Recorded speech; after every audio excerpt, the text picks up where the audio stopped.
Welcome back to the Deep Dive. This is where we take the sources you send us and, well, we really dig in to find the core insights. And today we have a really fascinating one. We do. You sent us a theological analysis that focuses very intently on the Apostle Paul's big distinction in Galatians chapter 3. That's right.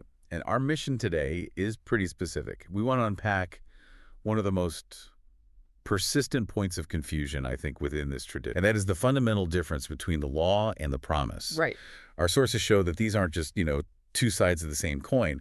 They are completely distinct systems in their nature, their timing, everything. And this isn't just academic, is it? The source material really highlights how this confusion creates a kind of spiritual whiplash. It does. People feel trapped trying to follow a massive list of rules, Yeah. the law, but also trying to live by faith in this promise. And you can't really do both at the same time. Exactly. So understanding this difference is like the aha moment.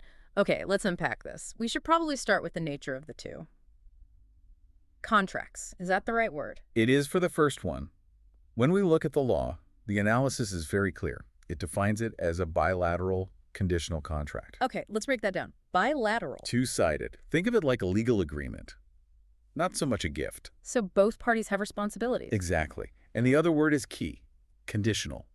The structure is just explicit. If you obey, you get a blessing. And if you don't? Disobedience brings a curse. Yeah. No question. It sort of sets up God and humanity as, well, as equal contracting parties. Like two businesses negotiating a deal, the whole thing depends on performance. Flawless performance, really, especially on the human side. Wow, that sounds exhausting, to be honest. It's a setup where any human failure just torpedoes the whole arrangement.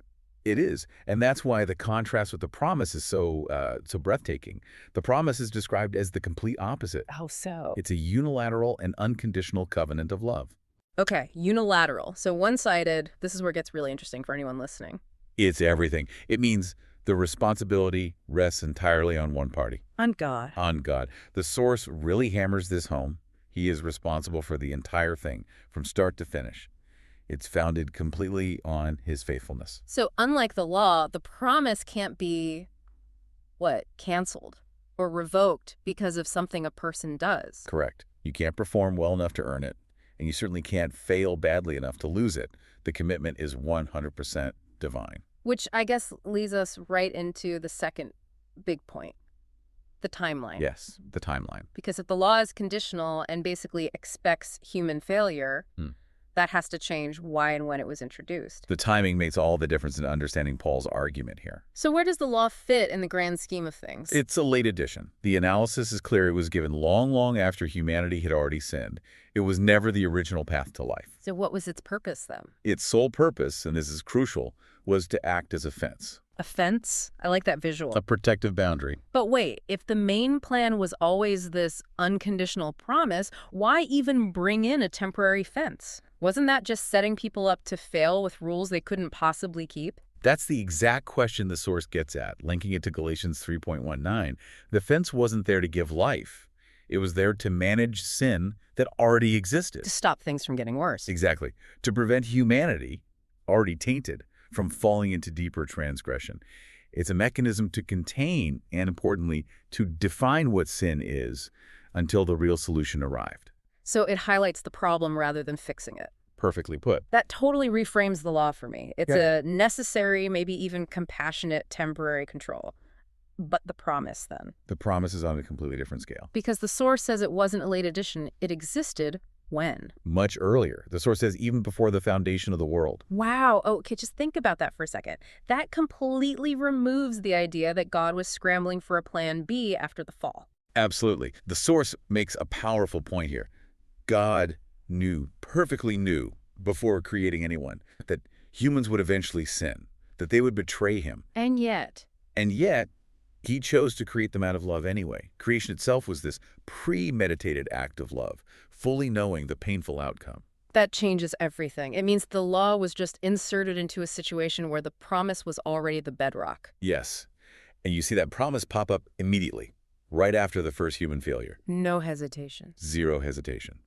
The promise of the offspring of the woman is declared instantly. It's symbolized by that first blood covenant, the garments of animal skin, And the source says these are a shadow. a shadow of the pre-planned atonement of the cross. It's all pointing to the fact that the promise was the true, eternal operating system all along. So, okay. The law, conditional, transactional, a temporary fence. The promise, unilateral, unconditional, the eternal blueprint. Right. Let's talk about how that plays out, the behavioral side. How do these two systems actually motivate people? Well, if you're living under a conditional contract, your main motivation is, well, it's self-preservation. Right. Those living under the law are driven by fear. The obedience comes from wanting the blessing, and maybe even more, from wanting to avoid that curse. It keeps your eyes on your own performance, your scorecard. Constantly. That makes sense. I mean, fear works as a motivator, but it doesn't really build a relationship, does it? Not a genuine one. But the promise, that has to be different. How does your motivation change when you realize the deal is already sealed based on God's faithfulness and not yours? It changes everything. The promise leads to a life that actually wants to love and please God. Any obedience that follows isn't driven by fear, but by the power of love. You shift from duty to desire. From external rules to an internal relationship. Seeking union, not just compliance. And this covenant of love isn't just a nice idea. The source says it's been fully realized. It has been completely fulfilled in what's called the New Covenant. And this happened through three key things: Jesus' cross, his resurrection, and this is essential: the indwelling of the Holy Spirit. So the promise isn't a history lesson. It's a living reality for today. A dynamic one, yes. Okay, so if this promise is unconditional and it's not about keeping rules, what is the key? What does a person listening right now need to do to access it? The source identifies faith. Faith is the gift, the mechanism that allows us to grab hold of this incredible promise. The faith is the link. It's the bridge between our limitations and God's unconditionality. And that leads us right to the outcome. The big payoff, you could say, in Galatians 3:29. Oh, absolutely. And the payoff is just staggering. The analysis points out that by belonging to Christ, you become a true child of Abraham. And not by bloodline or by performance. No, by faith. But more than that, you become a co-heir. You inherit God's eternal promise. That's a monumental shift from being like a contractual employee under the law to being a family member with an inheritance. It all comes back to that emotional core we talked about, the sheer force of God's unconditional love. Right. The source praises it so highly because God knew about our failure, our betrayal, the suffering involved. And yet, he went ahead with creation and the promise anyway. So the practical application for you, the listener, becomes pretty clear then. It does. The goal is to live holding on to this covenant of love, Yeah. to actively align with the Holy Spirit. It's about a dynamic, intimate walk Yeah. that replaces that rigid, legalistic negotiation. It's about relationship, not requirement. Exactly. What a powerful distinction. Yeah. So to sum it all up, we've seen the law was a necessary temporary boundary, a compassionate tool to manage sin. But the promise is this eternal, pre-planned act of unconditional love. It's a shift from a contract based on our performance to an inheritance based completely on God's faithfulness.